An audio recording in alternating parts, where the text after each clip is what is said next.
नमस्कार साथियों, मैं पवन शुक्ला आप लोगों का फिर एक बार स्वागत करता हूं। 20 सालों का तजुर्बा लगातार आप लोगों के साथ मैं वीडियोस में शेयर कर रहा हूं। आप लोग मेरी वीडियोस को बहुत पसंद कर रहे हैं, शेयर कर रहे हैं, सब्सक्राइब कर रहे हैं। इस सब के लिए आप लोगों का बहुत बहुत धन्यवाद। आज के लेसन में हम बात करेंगे बाकी 5 क्वेश्चंस के बारे में। ये 5 क्वेश्चंस कौन से हैं, बहुत ज़रूरी हैं। 5 क्वेश्चंस मैं आपको पहले बता दूं, उसके बाद फिर हम वर्ब्स के बारे में जानेंगे और आज मैं सेंटेंस बनाने की शुरुआत भी मैं आपको बताऊंगा। जैसा बताया जा रहा है वैसे ही प्रैक्टिस कीजिए, जल्दबाजी मत करिए। ये एक बड़ी साधना है, एक बड़ा लंबा सफ़र है। इससे पहले मैं आपको बता दूं कि टीचर्स जो भी कहते हैं उसी के अकॉर्डिंग चलना चाहिए। ज़रूरी क्यों है, कई लोग अपना दिमाग लगाने लग जाते हैं, बहुत जल्दबाजी करते हैं, फिर वो काम को नुकसान कर बैठते हैं, काम को गलत कर बैठते हैं। तो इस चीज़ के लिए मैं आपको एक दोहा बताना चाहता हूँ जो कि मुझे बहुत ही प्रिय है। सुंदरकांड पाठ से लिया गया दोहा एक, ये सभी बच्चों के लिए ज़रूरी है, बड़ों के लिए ज़रूरी है। सचिव वैद गुरु तीन जौ, प्रिय बोले भय आस, राज धर्म तन तीन कर, होई बेगही नास। इसका मतलब क्या हो, सचिव वैद और गुरु। सचिव का मतलब होता है आपके सलाहकार, वैद का मतलब होता है डॉक्टर, गुरु मतलब जो आपके गुरु हैं, माँ बाप आपके पहले गुरु हैं, भगवान भी हमारे गुरु हैं, उसके बाद शिक्षक जो कि आपको पढ़ाता है वो भी गुरु है।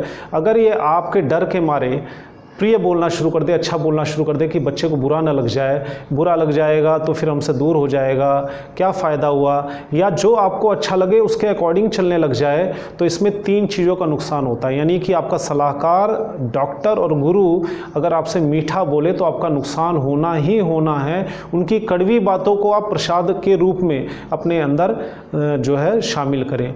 मंदोदरी जी ने रावण को समझाया कि आप सीता जी को वापस करिए और अपना कल्याण करिए, अपनी मौत को आमंत्रण मत दीजिए, लेकिन वो नहीं माना। यानी कि वो उनकी अपनी थी, उनकी सलाह को नहीं माना। साथियों, कई बार हम भी अपनी लाइफ में गलती कर जाते हैं, हम अपनों की बात को नहीं मानते। जो हमसे समझदार हैं, जो हमारा हित सोचते हैं, हमारा भला चाहते हैं, उनकी बातों को हम इग्नोर कर देते हैं। उनको सुनने में हमें काफ़ी बुरा लगता है, लेकिन फिर भी अगर वो कड़वी बातें अगर हम सीख लें, जान लें और ये सोचें ये हमारी भलाई के लिए कहा गया है, तो हमारी 3 चीज़ें क्या बचेंगी वो मैं आपको बताना चाहूँगा।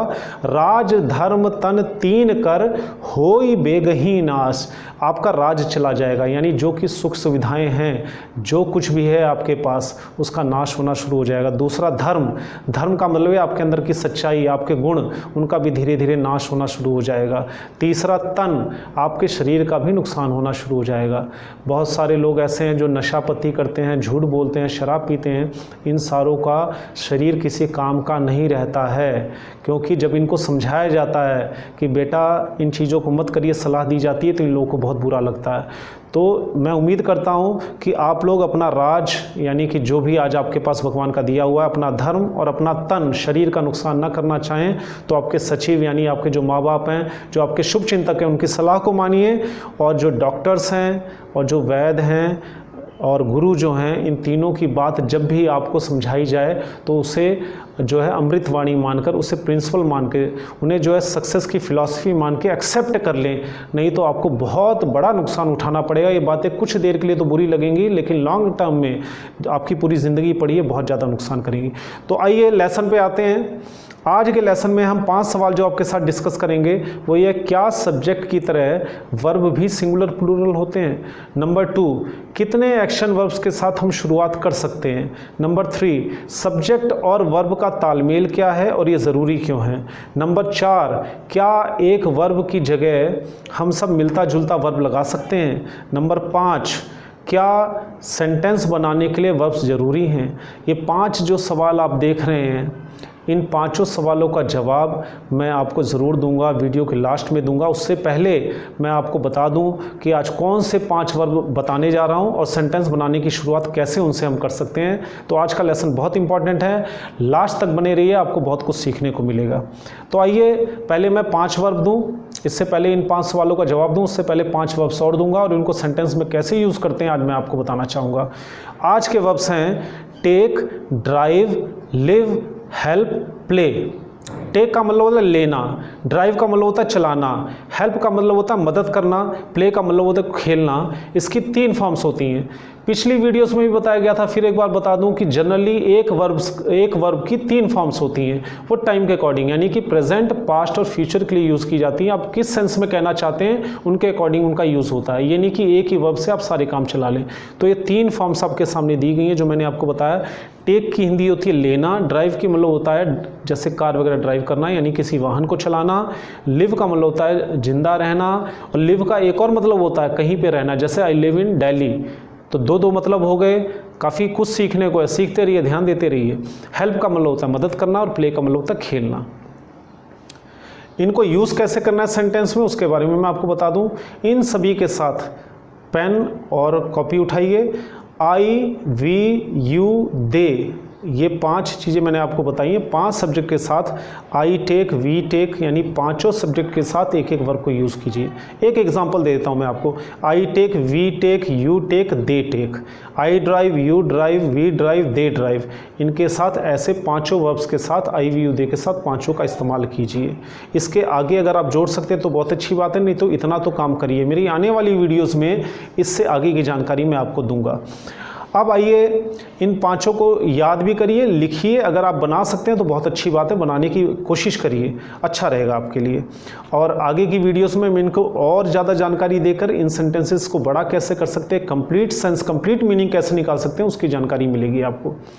आइए मैं आपको 5 सवालों का जवाब दे दूं। पहला सवाल क्या था, क्या सब्जेक्ट की तरह वर्ब सिंगुलर और प्लूरल होते हैं? जी हाँ, जैसे सब्जेक्ट सिंगुलर और प्लूरल होता है, जैसे वी प्लूरल सब्जेक्ट है, ही सिंगुलर सब्जेक्ट है, दे प्लूरल सब्जेक्ट है, शी सिंगुलर सब्जेक्ट है, किसी का नाम सिंगुलर सब्जेक्ट है। तो जैसे सब्जेक्ट सिंगुलर या प्लूरल होते हैं, वैसे ही वर्ब भी सिंगुलर या प्लूरल होते हैं। और सिंगुलर सब्जेक्ट के साथ सिंगुलर वर्ब लगाते हैं, प्लूरल वर्ब के साथ प्लूरल वर्ब लगाते हैं। इन चीज़ों का ध्यान दीजिए आप। दूसरा सवाल है, कितने एक्शन वर्ब्स के साथ हम शुरुआत कर सकते हैं? शुरुआत में 20 ऐसे वर्ब्स ले लीजिए, आप किसी डिक्शनरी की हेल्प लीजिए, बुक की लीजिए, सिर्फ 20 वर्ब्स ऐसे ले लीजिए जिनके साथ आप सेंटेंस सीखने की शुरुआत कर सकें। उनकी हिंदी उनके साथ जरूर लिख लें, मैं तो आने वाली वीडियोस में बताऊंगा ही खैर आपको। तीसरा, सब्जेक्ट और वर्ब का तालमेल क्या है, क्यों जरूरी है? सब्जेक्ट और वर्ब का तालमेल इसलिए जरूरी है, अगर सिंगुलर सब्जेक्ट के साथ आपने प्लूरल वर्ब लगा दिया या प्लूरल सब्जेक्ट के साथ आपने सिंगुलर वर्ब लगा दिया तो सेंटेंस शुरू में ही गलत हो जाएगा। For example, I am playing एक सेंटेंस है, अगर यहाँ आई के साथ एम न लगा के आप आई आर लगा देंगे तो सेंटेंस गलत हो जाएगा, क्योंकि सब्जेक्ट जो है सिंगुलर है और वर्ब जो है प्लूरल है। तो इन चीज़ों का ध्यान रखिए।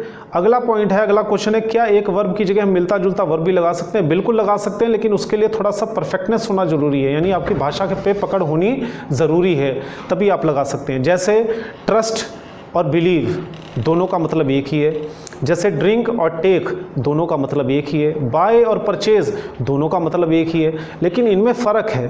तो जो अच्छी भाषा जानते हैं वो तो इनकी जगह लगा सकते हैं, जैसे I drink tea, I take tea, I would like to take tea, I would like to drink tea, दोनों ठीक हैं। तो एक वर्ब की जगह कई बार दूसरी वर्ब से, तीसरी वर्ब से भी काम चला सकते हैं, लेकिन सेंस का फ़र्क पड़ जाएगा। लेकिन आम भाषा में या आम तौर पे लिखने या बोलने के लिए बहुत ज़्यादा फ़र्क नहीं पड़ता, लोग इसे गौर नहीं करेंगे क्योंकि सेंस निकल ही रहा है। तो एक वर्ब की जगह हम मिलता जुलता वर्ब लिख ही सकते हैं। जैसे ट्रस्ट का भी मतलब भरोसा करना होता है, बिलीव का मतलब भरोसा करना होता है, भरोसा करना, यकीन करना, विश्वास करना, तो दोनों वर्ब ले सकते हैं। ऐसा नहीं है कि आपने हिंदी में एक ही चीज़ की छवि बना रखी है, एक ही वर्ड को यूज़ करें उसके लिए, तो ऐसा नहीं है। अगर आप रिसर्च करेंगे, थोड़ा सा और मेहनत करेंगे तो ऐसे काफ़ी सारे वर्ब्स मिल जाएंगे, नहीं तो मैं तो जानकारी देता ही रहूँगा आपको वीडियोस के माध्यम से। इसके अलावा अगला क्वेश्चन है कि क्या वर्ब ज़रूरी है सेंटेंस बनाने के लिए? जी हाँ, ये आखिरी सवाल था, 5वां सवाल है। एक सेंटेंस का सबसे इम्पॉर्टेंट हिस्सा वर्ब ही होता है, बिना वर्ब के कोई भी सेंटेंस नहीं हो सकता। एक वर्ब से सिर्फ एक वर्ड हो अगर वर्ब तो भी सेंटेंस बन सकता है, जैसे रन, कम, गो, ये कंप्लीट सेंटेंस माना जा सकता है। ये इंपरेटिव सेंटेंस है, इसमें आप ऑर्डर दे रहे हैं, वर्ब से ही शुरू हो रहा है, वर्ब से पहले इसमें यू अंडरस्टूड माना जाता है। तो वर्ब सेंटेंस बनाने के लिए बहुत ज़रूरी है। Is, are, am, was, were, has, have, had, अगर एक वर्ब होंगे तो ये मिलेंगे, नहीं तो आपको 2 मिलेंगे। जैसे I am playing, I have completed my work, I will come tomorrow, I was playing, right, और I had done my work before you came, तो इसमें डबल वर्ब्स हैं। तो सिंगल अगर आपको बनाना है तो सिंगल में is, are, am, was, were, has, have, had हो सकते हैं। डबल बनाना है तो is, are, am, was, were, has, have के साथ एक एक्शन वर्ब जरूर यूज़ करेंगे। बिना वर्ब के सेंटेंस नहीं हो सकता, इसका मतलब यही है। तो मैं उम्मीद करता हूँ कि आज की वीडियो को आप बार बार रिपीट करके देखेंगे। इन 5 ज़रूरी सवालों के जो जवाब दिए इससे आप ज़रूर कुछ सीखेंगे। इनको बार बार रिपीट करके सुनिए, और जो मैंने आज आपको 5 वर्ब्स दिए इनकी हिंदी और इनके 3 फॉर्म्स आप याद करिए और आई वी यू दे के साथ इन 5 को याद करिए। मैं उम्मीद करता हूँ अगले ही वीडियो में मैं आपको इनसे और बड़ा सेंटेंस बनाना सिखाऊंगा ताकि आप बहुत आसानी से सीख जाएं। मैं दावे के साथ कहता हूं कि सेंटेंस बनाना बहुत आसान है और आप लोग सीख भी लेंगे। ज़रूरत है तो सिर्फ जुड़े रहने की। चैनल को सब्सक्राइब करिए और शेयर करिए उन लोगों तक जिन लोगों को इंग्लिश में बहुत ज़्यादा दिक्कतें आती हैं, बहुत कई जगह भटक के परेशान होने के बावजूद भी उनका कॉन्फिडेंस लेवल या उनको ये गारंटी नहीं मिलती कि हम इंग्लिश बनाना या बोलना सीख ही जाएंगे। Thank you very much. मिलते हैं आपसे अगली वीडियो में।